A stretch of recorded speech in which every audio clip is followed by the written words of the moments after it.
네, 안녕하세요. 저는 이제 콜드카우의 친구이자 지금 반니 비스포크에서 테일러로 활동하고 있는 이한비 씨라고 합니다. 반갑습니다. 지금 테일러로 일하신 지 얼마나 되셨죠? 업계 자체에 들어온 지는 3년 정도 됐고요. 그 전에 이제 패션 디자인 쪽 전공을 했고, 그러고 지금 총 한 5년 정도 된 것 같습니다. 그 테일러를 시작하게 된 계기가 어떻게 돼요? 원래는 이제 옷을 좋아해서 패션 디자인을 시작을 했는데, 사실 이제 디자인이라는 게 항상 좀 새로운 걸 추구하고, 뭔가 남들과 다른 것을 추구하고, 그런 것들을 이제 어느 정도 접목을 항상 해야 되다 보니까 맞춤이라는 게 어떻게 보면 원단이 계속 바뀌고 또 색깔이 바뀌고 또 디자인이 바뀌고 그런 것들이 매번 다른 결과가 나오다 보니까 이것도 하나의 디자인이지 않을까라는 생각으로 시작하게 됐습니다. 사실 그 테일러 시장 자체가 우리나라에서 한때 또 어떻게 보면 되게 클래식 열풍이 좀 불었었고, 뭐 그때 생각했던 클래식과 또 지금 생각하는 클래식이 또 다를 수 있잖아요. 그렇죠. 그런 부분에 있어서 어떻게 생각하시는지. 클래식이라는 범주 자체가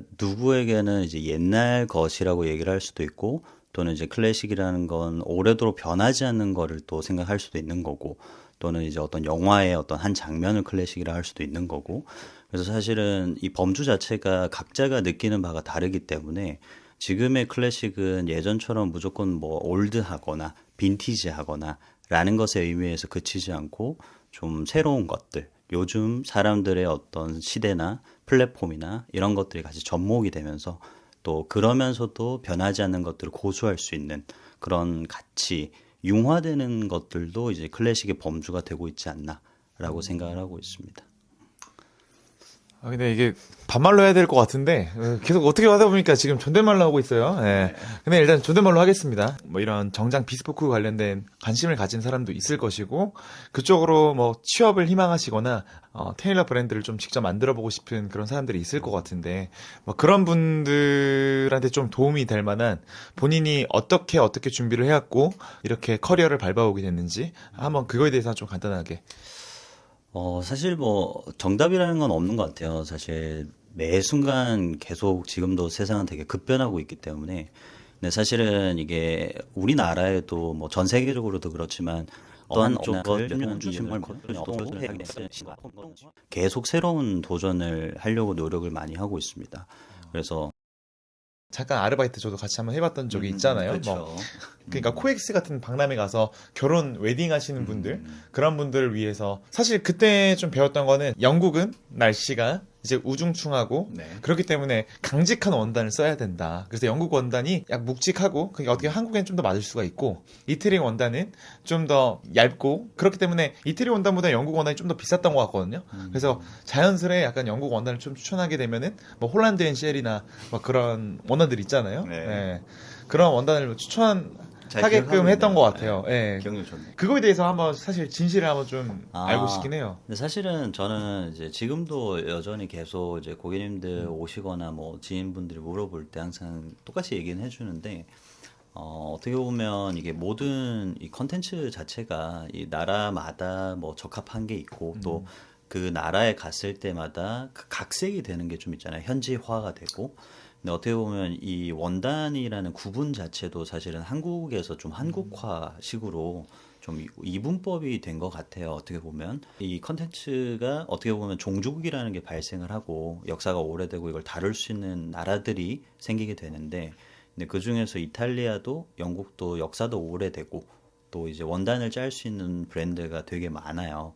그러다 보니까 어떻게 보면 양대산맥 같은 개념인데, 그래서 이제 서로 비교하기도 또 좋은 거죠. 나라의 위치가 다르니까 기후가 달라서. 그럼 이제 이탈리아 같은 경우는 아무래도 덥고 따뜻하고 햇살도 많고 그러다 보니까 좀 발색력 있는 것도 좋고 또 부드럽고 얇고 가볍고 시원한 것이라고 인식을 하는 경향이 있고, 또 반대로 영국 같은 경우 우중충하기도 하고 겨울도 있고 그러기 때문에 좀 더 튼튼하거나 매트하거나 또는 이제 보건력이 좋거나 매트요? 두껍고 매트. 매트. 예, 매트. 좀 건조하다고 표현하는데 건조하다. 예, 그런 식으로 이제 이분법적으로 한 것들이 약간의 일반의 오류가 있지 않나. 성급한 일반의 오류다. 그렇죠. 왜냐하면 영국에서도 왕실이나 또는 파티용으로 나오는 원단들은 굉장히 부드럽고 얇고 윤기도 많고 그런 원단 이름은 뭐예요?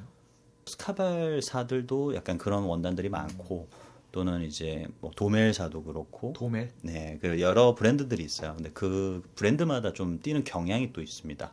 네, 근데 제가 이제 느끼기로는 그 브랜드들이 조금 윤기도 있고 좀 화려하고 원단은 너무 지금도 저도 계속 공부하고 있고 계속 경험해도 새롭고 너무나 많은데 근데 일단은 브랜드마다 경향이 다르고 또 브랜드 안에서 책마다 특징이 다르고 또 어떤 것들은 그 원단 책 안에도 품별마다 또 특징이 달라요. 사실은 이제 영국은 이렇고 이탈리아는 이렇다라는 거는 좀 너무 이분법적이지 않나. 그래서 약간은 좀 잘못된 구분법이라고 저는 생각을 합니다. 그러면은 사실 이게 겉감에 대한 거고 안감도 사실 그 사이에서 같이 하나요? 그런 경우들이 있어요. 이제 보통 좀 거대한 이 원단사들은 본인들의 이제 그 로고들이나 이제 브랜드 네임을 이제 새겨서 프린팅을 해서 재직을 하는 그런 안감들도 출시하는 곳들도 있고 근데 사실은 약간은 형식적인 그렇게 막 이쁜 건 잘 없어요. 그냥 아, 이 브랜드 안감이구나 정도만 느껴지게. 근데 이제 또 안감만 짜는 브랜드들이 또 있어요.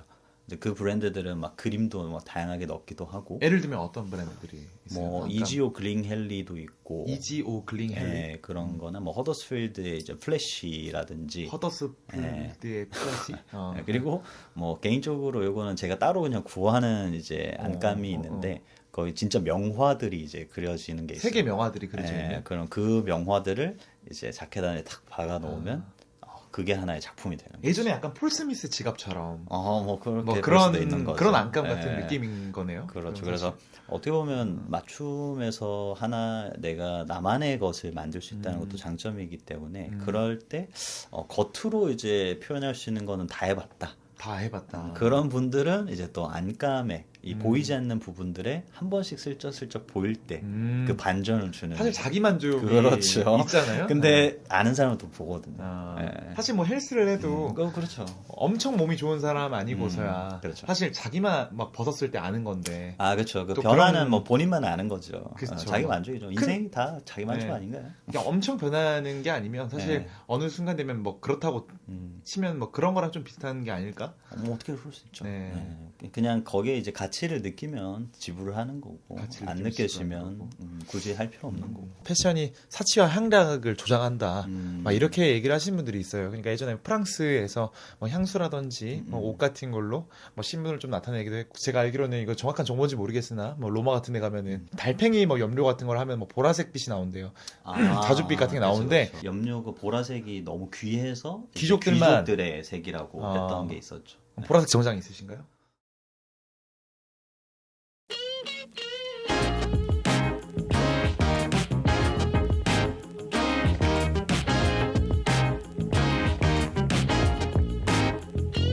네, 저는 다음 시간에 뵙도록 하겠습니다. 감사합니다. 폴카우였습니다.